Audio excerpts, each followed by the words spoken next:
I've been on a prosystem kick lately, and with the release of the 7800 Plus, I feel like maybe a lot of other people are too. One thing that I love about the 7800, and Atari in general, is how I'll simply play a game to get footage for a video, and then become addicted and start playing it for fun after the fact. And it's usually surprising to me which games become my newest obsessions.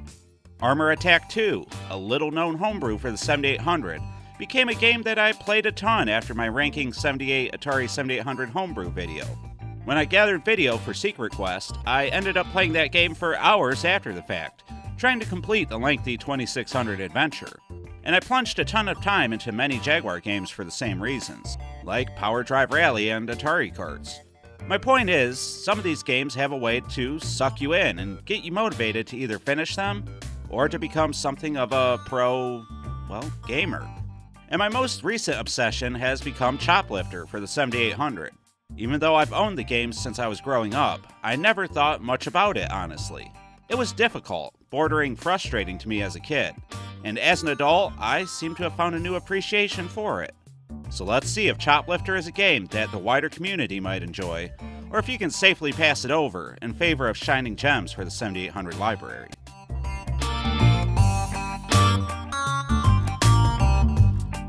Choplifter was originally released by Broderbund in 1982 for the Apple computers and was later ported to the Atari 8-bits, Commodore 64, VIC-20, 5200, ColecoVision, and for countless other platforms over the years.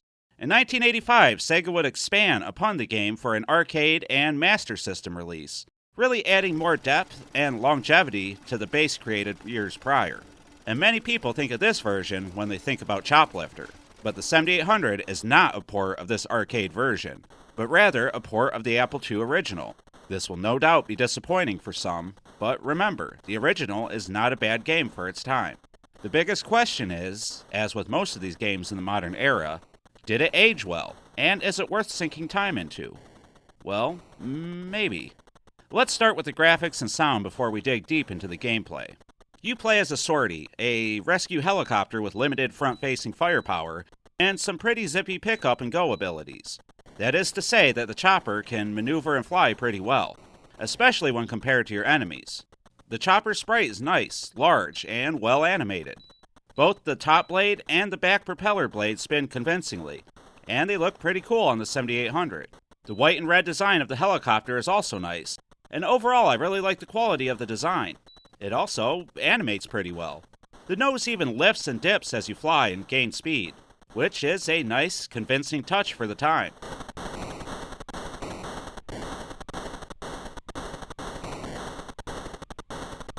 You start at the U.S. Embassy building, and the building itself looks good. The American flag sways and blows in the wind, and you start on the iconic yellow H circle before you start your missions. As you lift and take off, you fly over what looks like a series of Fujis. But this is actually the barrier keeping the enemies off of American soil. This shows where safety begins and ends, for you and the people you're trying to save. And saving these tiny people is the whole point to the game. There are 4 buildings evenly spread out beyond the barrier, and as the buildings become hit with tank fire or even friendly fire, the little people will run out, attempting to wave you down for a rescue.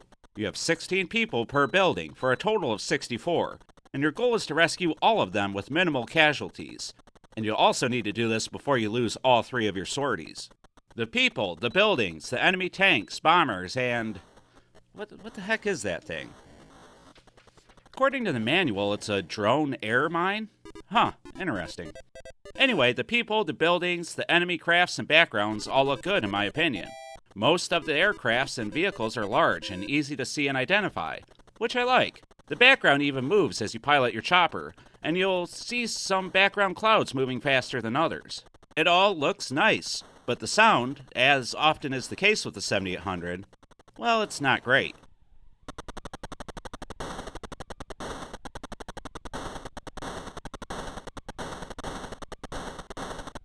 You have the sound of your propellers, and while necessary, it can just be bad. I don't like it. The short tunes that play are fine, but the explosions lack the punch that we all know Atari consoles can perform. Overall, I'd say the graphics are a highlight to the game, and the sound is a sore spot to the game. But with these old games, well, gameplay is king, and Choplifter has it where it counts. but there just isn't much of it, unfortunately. As I said before, flying your copter can cause the nose to aim downward. And while this is a nice effect and makes shooting ground enemies easier, it can also be a detriment. When you're flying fast and have the bombers and drones approaching you from the front, you'll find it near impossible to hit them. But to me, this adds a strategic element to the gameplay that I really enjoyed. But some will no doubt find it frustrating at first.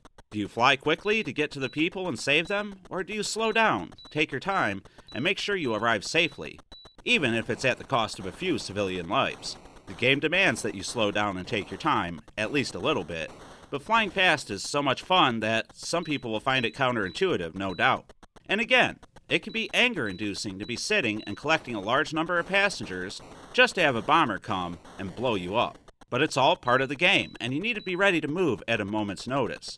And on top of all this, you yourself can splat civilians if you're not careful. And I honestly feel, bad when this happens. You are the savior of these teeny hostages, and when you crush one, well, you feel like a real monster. It once again adds a layer and depth to the gameplay that you might not initially think is there. You can spin the helicopter in 3 directions by pressing the right button, and have it face either right, left, or dead center. And it can move in any direction regardless of where you're facing, but this affects your ability to fight an oncoming enemy. Facing right or left lets you shoot enemies in the respective direction, but facing center makes hitting ground tanks much, much easier, especially when sitting still. Facing center also makes you a smaller target, which again, is something to consider. The gameplay is solid, and I enjoy it, but the problem comes in longevity and replay value. I just feel that there isn't enough here, unfortunately. The Sega arcade version fixed this in 1985, but Atari could only get the rights from Broderbund for the original for obvious reasons, and it makes me sad that more wasn't done to add value to the game. You have the one level, 64 civilians to save, and that's it. Most people will either fail or accomplish this task in about 10 minutes. You will either lose all your sorties or save some number of people, and then you can go back and try to improve as many times as you'd like. But after about an hour or maybe 2 with the game, I think most people will feel that they've done good enough and just move on. Now you can get replay value if you want to work towards 0 casualties. Luckily, it appears to be one of the more common and abundant carts on eBay. So if you decide you want to try it out, you won't be out much money for the trouble. But the game is fun, and I think it's tailor-made for people who want short play sessions where they can work towards saving everybody with 0 casualties. So with all that out of the way, we need to fly over the barricade into the embassy known as the pros and cons section and see what Choplifter has earned. And as always, we start with the pros.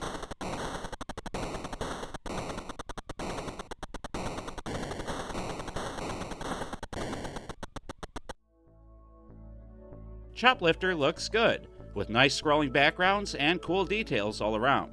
Both the player's sortie and the enemies are large and easily identifiable. The game plays well, and there are little bits of strategy to be found in most aspects of the gameplay. And I feel like it's a decent and fair challenge for people willing to tackle it. It's also easily available on eBay for a decent price. But we are already to the cons. Let's start with the sound. It's bad. Well, more annoying than anything, I guess. But so is the fate of any car on the 7800, I suppose. There is also little longevity and replay value in the game. I unfortunately think that most people will get bored of it fast. It's just a shame that Atari couldn't get the rights to the arcade version or expand upon this version a little bit. The game can also be difficult and frustrating to new players, and for some, it won't be worth learning or playing beyond this point. And finally, there's only one level, 64 civilians, and nothing else. Feels a bit bare bones. So with all that out of the way, I'm going to score Choplifter for the Atari 7800 2 Pro-Line controllers out of 5. What's here isn't bad, but there just isn't enough of it. I have a feeling that most people will be done with this game within an hour or 2 and see little reason to return. And I can't call that a good value. But hear me out. If you're a completionist, a high score chaser, or just an all-around swell person, then this game might present more value for you, because it's not a bad game, and there is longevity for people who don't mind seeing the same scenery over and over again. It's just, I have a feeling most people won't fall into that category. I liked it, but that's just me, and I don't think everybody will agree with me. But you've heard my point of view, now I want to hear yours. Have you played Choplifter? Did you own it back in the day? If so, what do you think of it? Is my review something you agree with, or am I way off base?